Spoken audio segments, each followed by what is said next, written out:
بسم اللہ الرحمن الرحیم۔ السلام علیکم ورحمۃ اللہ وبرکاتہ۔ جب پاوے جہاں کے مالی نے کی دیکھا والی پھولوں کی، ایک پھول کو اس میں سے چھانٹ لیا تھی جتنی ڈالی پھولوں کی، وہ پھول عرب کے گلشن کا سب پھولوں سے خوشبو والا، جس نے کھل کر اس عالم میں ایک شان نکالی پھولوں کی، اس گل کا محمد نام ہوا، جس سے تازہ اسلام ہوا، شاخ اس نے کاٹی کانٹوں کی، بیل اس نے ڈالی پھولوں کی، اس کی ہی مہک سے مہکی ہے، اس کی ہی چمک سے چمکی ہے جتنی نکہت غنچوں کی، ہے جتنی ڈالی پھولوں کی،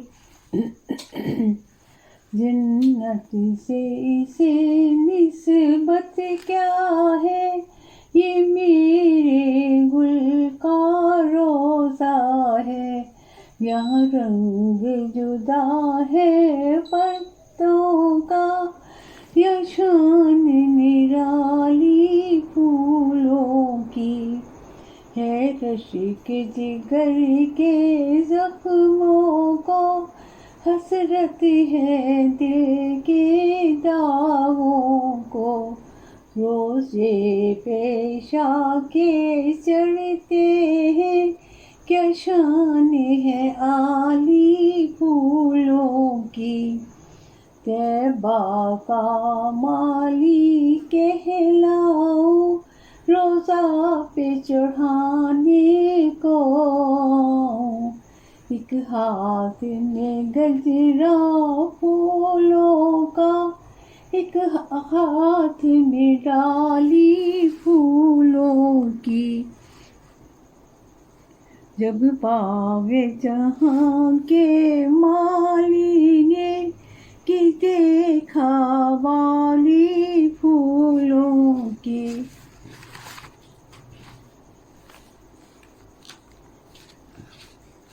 آج آپ ایک بزرگ کا واقعہ سناتی ہوں، بزرگ کی نصیحت۔ ایک بادشاہ کو خبر ملی کہ شہر میں کئی بزرگ آئے ہوئے ہیں۔ بادشاہ نے ملنے کی بہت کوشش کی لیکن کسی ایک سے بھی ملاقات نہ ہو سکی۔ بادشاہ کبھی کبھی کسی در پہ جاتا ہے لیکن پتہ چلتا کہ وہ کسی دوسرے دروازے سے چلے گئے ہیں۔ آخر بادشاہ نے سارے دروازے بند کروا دیے اور ایک دروازہ کھلا رکھ کر وہاں انتظار کرنے لگا۔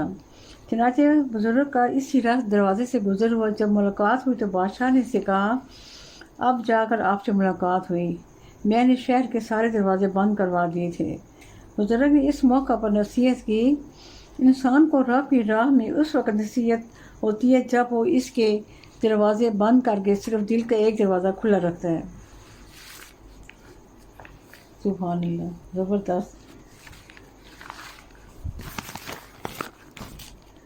آج آپ کو ایک بڑا زبردست واقعہ ہے، تاریخی واقعہ ہے۔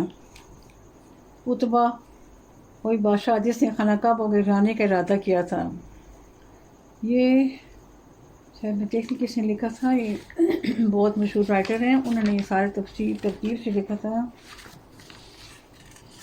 اب مجھے نام کا بھول گئے، فوت ہو گئے ہیں۔ بہت زبردست رائٹر تھے پاکستان کے، بچوں کے لیے بڑا لکھا، بڑوں کے لیے اور دینی دنیاوی اسلامی بہت پروگرام انہوں نے باتیں لکھی ہیں۔ 1000 سالہ خط۔ تب بادشاہ نے خانہ کعبہ کو گرانے کا ارادہ کیا۔ اس کی سلطنت بہت بڑی تھی، طول اور عرض میں پھیلی ہوئی تھی، اور وہ 2 لاکھ سے زیادہ تعداد میں فوج لے کر روانہ ہوا۔ راستے میں تھا کہ اچانک اس کے سر میں پھوڑا نکلا۔ پھر پھوڑے میں تکلیف وہ زہریلا مواد پیدا ہو گیا۔ اس کے سر میں اس قدر شدید درد ہوا کہ برداشت نہ کر سکا، چنانچہ اس نے خانہ کعبہ کو گرانے کا ارادہ چھوڑ دیا اور مدینے کا رخ کیا۔ وہ جب مدینے سے واپس جانے لگا تو اس کی فوج کے 400 آدمیوں نے وہیں ٹھہرنے کا فیصلہ کیا۔ اس وقت مدینے کو یثرب کہتے تھے۔ تب بادشاہ نے ان کے وہاں رکنے کی وجہ پوچھی۔ وہ لوگ عالم تھے اور پرانی کتابوں کا علم ان کے پاس تھا۔ انہوں نے تب کو خبر سنائی، اللہ تعالیٰ کے آخری نبی ظاہر ہونے والے ہیں، ان کے ظاہر ہونے کا وقت قریب ہے اور ان کا نام محمد صلی اللہ علیہ وآلہ وسلم ہوگا۔ وہ شہر کی طرف ہجرت کر کے آئیں گے اور پھر یہیں رہیں گے، یہاں سے وہ واپس نہیں جائیں گے۔ اس وجہ سے ہماری یہ خواہش ہے کہ ہم اس مبارک شہر میں رہیں اور یہاں سے واپس نہ جائیں۔ تب نے لوگوں کو وہاں ٹھہرنے کی اجازت دے دی۔ ان میں سے ہر ایک کے لیے اس نے یثرب میں ایک ایک مکان بنوا دیا، پھر ان کے لیے ایک باندی خریدی۔ ان باندیوں سے کہا کہ ان کی شادیاں کی اور ان سب کو بہت کچھ مال ثواب بھی دیا۔ اس کے علاوہ طبع نے آپ صلی اللہ علیہ وآلہ وسلم کے لیے بھی ایک مکان تعمیر کروایا تھا، تاکہ جب آپ صلی اللہ علیہ وآلہ وسلم اس شہر میں ہجرت کر کے آئیں تو اس مکان میں ٹھہریں۔ پھر طبع نے حضرت محمد مصطفیٰ صلی اللہ علیہ وآلہ وسلم کے نام پر ایک خط لکھا۔ اس خط میں اس نے لکھا کہ اے اللہ کے رسول، میں آپ پر ایمان لے آیا ہوں اور آپ کے دین کو قبول کرتا ہوں۔ یہ خط بند کر کے اس نے خط پر مہر لگائی اور ان عالموں میں سے سب سے بڑے عالم کو دیکھ کر کہا، اگر حضرت محمد مصطفیٰ صلی اللہ علیہ وآلہ وسلم آپ کی زندگی میں تشریف لے آئیں تو میرا یہ خط انہیں دے دیں۔ اگر آپ کی زندگی میں ظہور نہ فرمائیں تو میرا یہ خط آپ اپنی اولاد کو دے دیں، اور اگر ان کے زمانے میں بھی آپ کا ظہور نہ ہو تو وہ اپنی اولاد کو یہ خط دے دیں۔ یہ خط حضرت محمد مصطفیٰ صلی اللہ علیہ وسلم کی پیدائش سے 1000 سال پہلے لکھا گیا اور نسل در نسل اس عالم کی اولاد کو ملتا رہا، یہاں تک کہ آپ صلی اللہ علیہ وسلم اس دنیا میں جلوہ افروز ہوئے۔ پھر آپ صلی اللہ علیہ وسلم نے مکے سے مدینے کی طرف ہجرت کی۔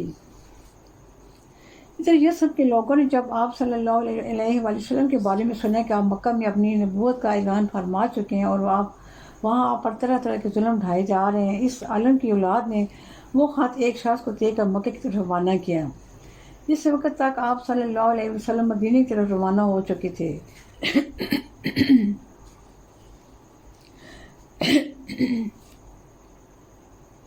جنازے اس شخص کی آپ سے راستے میں ملاقات ہوئی۔ ابھی آپ سے اس شخص نے کچھ نہیں کیا تھا کہ آپ بول اٹھے، کیا تمہارا نام ابو لیلہ ہے؟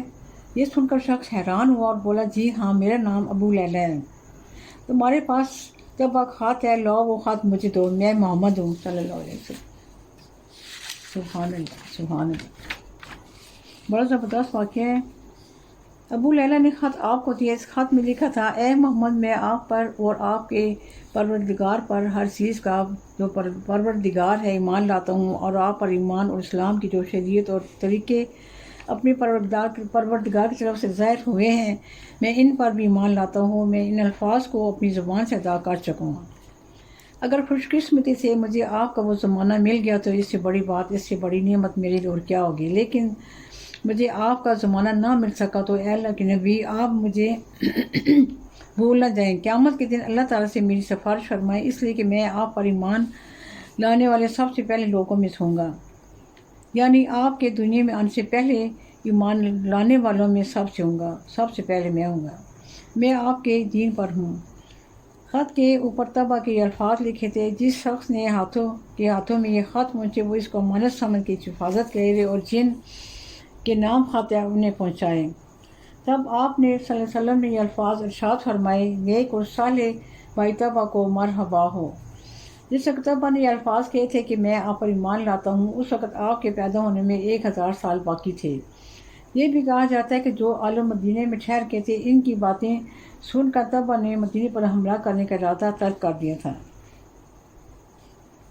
طبع نے جو مکان آپ کے لیے بنوایا تھا، وہ مکان میں اس وقت عزیز ایوب انصاری رہائش پذیر تھے۔ سبحان اللہ۔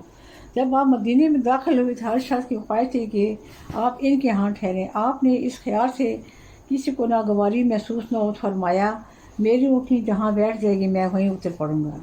اور یہ کس قدر حیرت انگیز بات ہے کہ اونٹنی اس مکان کے دروازے پر ٹھہری جو طبع نے آپ کے لیے بنوایا تھا۔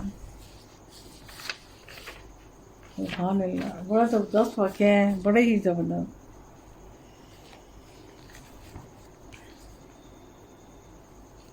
وہ میں یہ بات بہت زبردست۔ آج اخبار میں وہی جو ڈاکٹر میں نے بتایا تھا آپ کو فوت ہو چکے ہیں، ڈاکٹر ابرار، ان کی شاعری کے ایک نظم آئی ان کے، کہیں ٹوٹتے ہیں بہت دور تک یہ جو ویران سی راہ گزر ہے جہاں دھول اڑتی ہے، سردیوں کے بے تنہائی میں کھوئے ہوئے کافر کی صدائیں بھٹکتی ہوئی پھر رہی ہیں درختوں میں آنسوئیں، سیاروں کی خاموشییں، جڑتے ہوئے خواب ہیں اور اڑتے ہوئے خشک پتے کہیں ٹھوکریں ہیں، صدائیں ہیں افسوں ہے سمتوں کا حد نظر تک، یہ تاریخ سا جو کرا ہے افق تا افق جو گھنیری ردا ہے، جہاں آنکھ میں تیرتے ہوئے زمانے ہیں کہ ہم ڈوبتے ہیں، تو اس میں تعلق ہی وہ روشنی ہے جو انسان کو جینے کا راستہ دکھاتی ہے، کندھوں پر ہاتھوں کا لمس گریزاں ہے ہونے کا محفوظ غالباً، وگرنہ وہی رات ہے چارسو جس میں ہم تم بھٹکتے ہیں اور لڑکھڑاتے ہیں گرتے ہیں، اور آسمان اپنے ہاتھ بڑھا کر کہیں ٹانگ دیتے ہیں ہم کو، کہیں ہم چمکتے ہیں تو کہیں ہم ٹوٹتے ہیں۔